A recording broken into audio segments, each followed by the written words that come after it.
আসসালামু আলাইকুম, সবাই কেমন আছেন? এই তো বিরিয়ানি রান্না করতেছি। কালকে তো শেষের বিজ্ঞান পরীক্ষা, তো সে প্রতিদিনই মুরগি দিয়ে ভাত খায়। তো আজকে ভাবলাম যে বিরিয়ানি রান্না করে দিই। তো আমি তরকারিটা অলরেডি অনেকটা মুরগিটা ভেজে তারপর কিন্তু সব মশলা একসাথে অ্যাড করে দিলাম।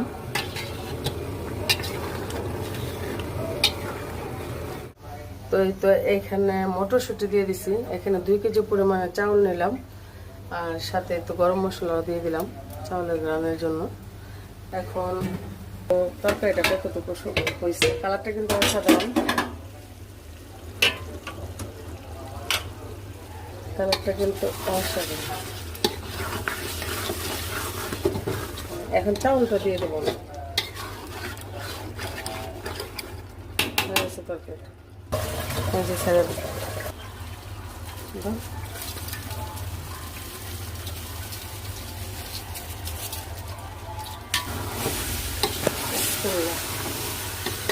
সব কিছু তো ইউজ করলাম, ইউজ করলে শব্দটা বরকত আছে।